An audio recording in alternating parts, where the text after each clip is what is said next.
can't imagine what they did to me.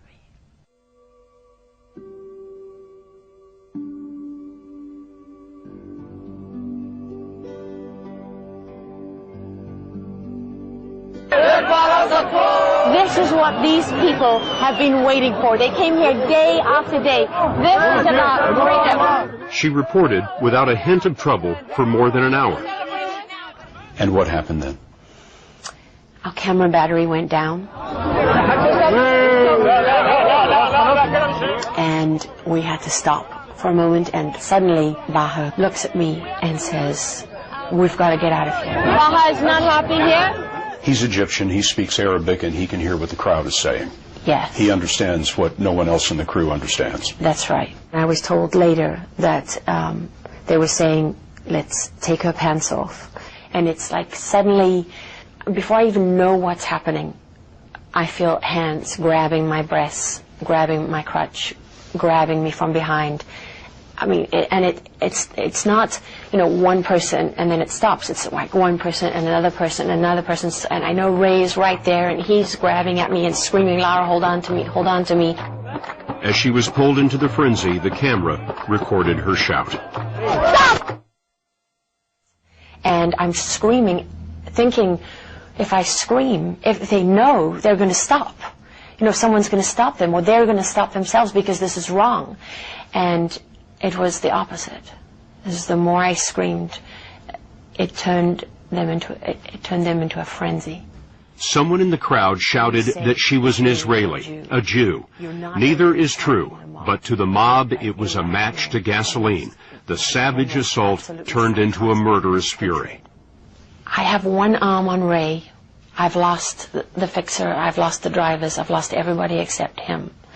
And I feel them tearing at my clothing. I think my sweater was torn off completely. My shirt was around my neck. I felt the moment that my bra tore. They tore the metal clips of my bra. They tore those open. And I felt that because I felt the air on my chest, on my skin.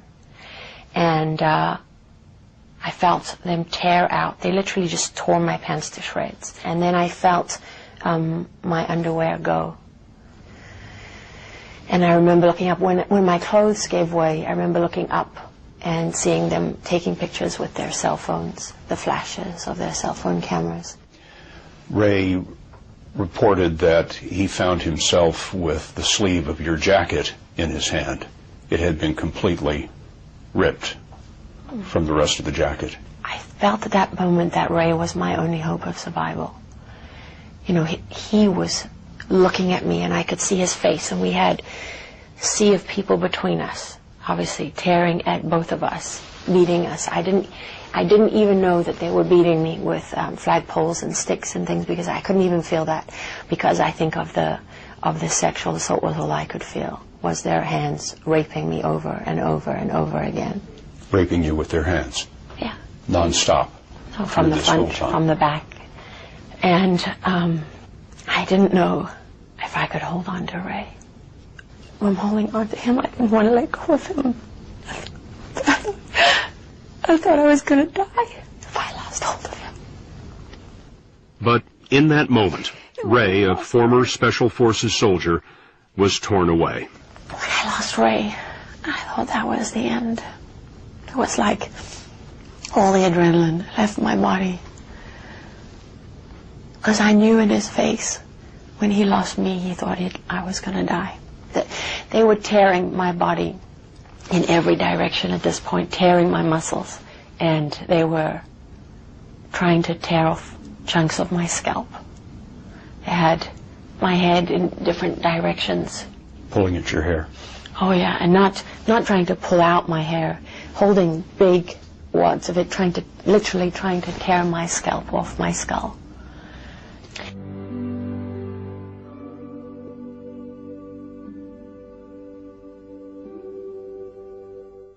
ودي الحقيقة لا مش ضربه بس، ده حصل في بعض الحالات الأخرى. في حالة شهيرة لصحفية أمريكية لارا لوجن.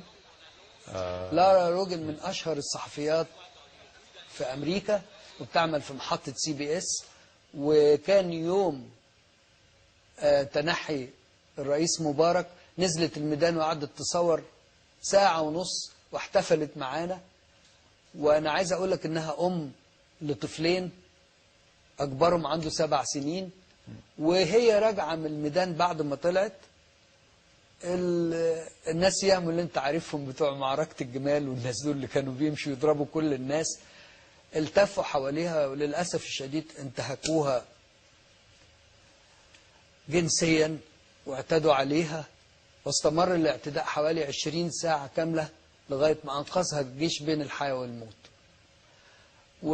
ولما راحت أمريكا للأسف الشديد دي كانت نقطة سوداء في التشهير بالشعب المصري ومحاولة إطفاء شكل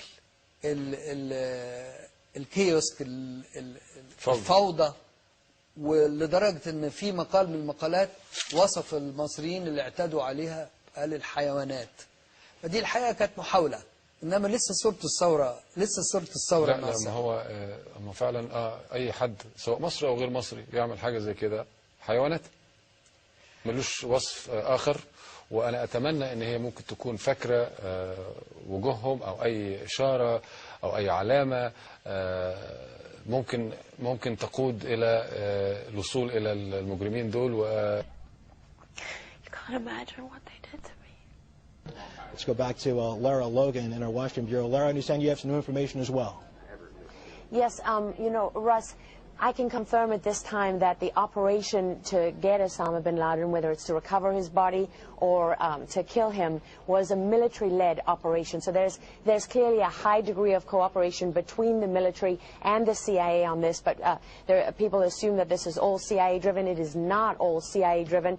The most elite Special Operations Forces units that the United States has have been activated and involved in this. Lara, I'm going to have to cut you off right there. Here is the President of the United States. I can report to the American people and to the world that the United States has conducted an operation that killed Osama bin Laden, the leader of Al-Qaeda, and a terrorist who's responsible for the murder of thousands of innocent men, women, and children.